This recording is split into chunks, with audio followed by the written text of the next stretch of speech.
માતાજી બધા મારા ભાઈઓને. તો રાત્રે 8 વાગે આપણે ગાડીનો શેલ મારી દીધો તો ને આવી ગયા છીએ આપણે દ્વારકા. અત્યારે નહીં ધોઈને તમે જોઈ શકો વ્હાઇટ એન્ડ વ્હાઇટ કપડાં પહેરીને આવી ગયા આપણે દ્વારકામાં.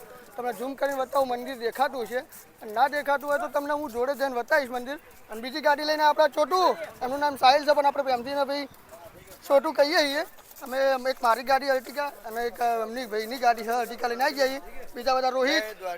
જય દ્વારકાધીશ. તો ભાઈ ચલો દ્વારકામાં જે બધું વસ્તુ આજ ફરીએ તમને બતાવીએ.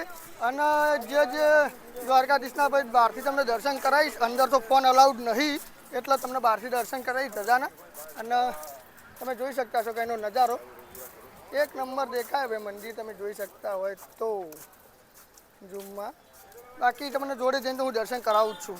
ચલો તો મળીએ મંદિર તરફ જઈને. મંદિરના નજીક આપણે આવી ગયા છીએ. તમે જોઈ શકતા હશો મંદિરનો નજારો ને ધજા એની ફરક ભાઈ.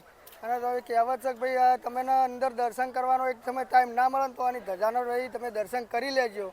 તો ભાઈ તમારું બધું આવી ગયું. મતલબ કે ભાઈ તમારા જોડે ટાઈમ ના હોય એક સમય અને ભાઈ આ ભલે તમે ધજાના દર્શન કરી લો ને તો હવે બસ તમારું બધું તમારી જે મનની ઈચ્છા હોય બધી પૂરી થઈ જાય. અને રોહિત તમે દ્વારકા પહેલી વખત આવ્યા કે ભાઈ પહેલી વખત આવ્યા? તો ભાઈ હવે દ્વારકામાં આપણે બધું જે વસ્તુ ફરશું એન્જોય કરશું ને બધું બતાવવાનું હોય. અને આપણા બધા જે સબસ્ક્રાઈબરો એમને આપણે દર્શન પણ કરાવીએ. જો કે ફોન અંદર અલાઉડ નહીં, તમને બીજી વાર કહું હું. અને ફરીથી એકવાર તમે ધજાના દર્શન કરી લો, જોઈ લો ખાલી. જય દ્વારકાધીશ. તો બીજું તો ભાઈ અહીંયાથી આપણે દર્શન કરીને ભાઈ જવાનું છે. શું જવાનું આપણે? ભડકેશ્વર મહાદેવ. એ બધી જગ્યાઓ જવાનું હા. તમે જોતા ગોમતી ઘાટ જે કહેવામાં આવે છે, જે ગોમતી ઘાટ છે દેખાય તમને ગોમતી ઘાટ. અને ચાલો અંદર જઈને દર્શન કરીએ, મોબાઈલ જમા કરાવી દઈએ અને ફરીથી બહાર આવીએ એટલે જે બધું વસ્તુ ફરીએ તમને બતાવીએ. તો ભાઈ મંદિરમાં દર્શન કરીને આપણે આવી જઈએ બહાર.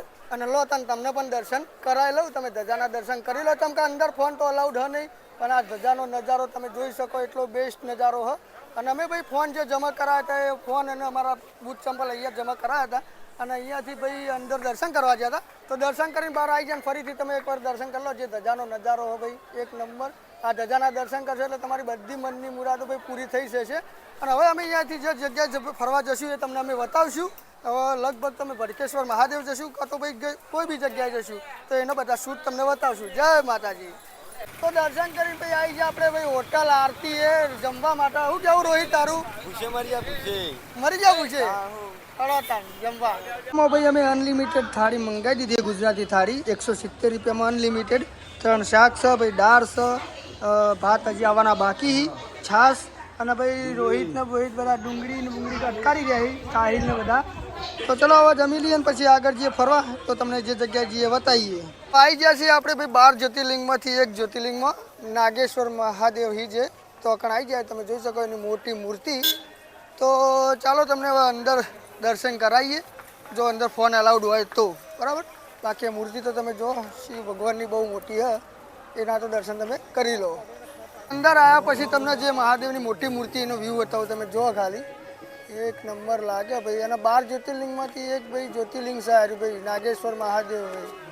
એટલે અંદર તમે દર્શન કરાવીએ. ચાલો ભાઈ દ્વારકાના જે 12 જ્યોતિર્લિંગમાંથી એક જ્યોતિર્લિંગ છે ભાઈ નાગેશ્વર મહાદેવનું મંદિર. તો તમે બધા આવેલા હોય તો આ વિડીયોમાં કમેન્ટ જરૂરથી કરજો.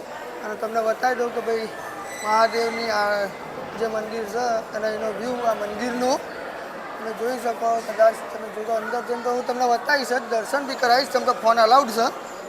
બાકી ભીડ તો તમે જોઈ શકો છો. 12 જ્યોતિર્લિંગમાંથી એક જ્યોતિર્લિંગ છે. આ મંદિરનો વ્યૂ છે ભાઈ.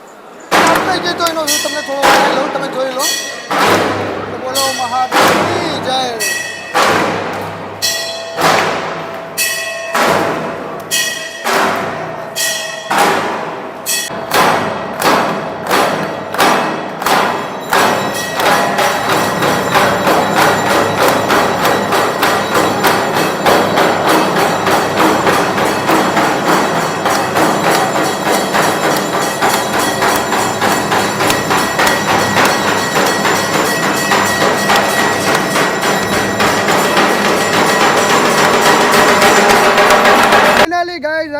આપણે સુદર્શન બ્રિજ ઉપર ને જોઈ લો તમે આ સુદર્શન બ્રિજનું ભાઈ વ્યૂ તમે જોવો ખાલી. વ્યૂ ચેક કરો.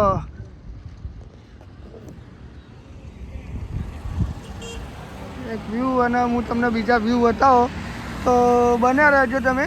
સુદર્શન બ્રિજના જે વ્યૂ તમને બતાવું બીજા એના માટે.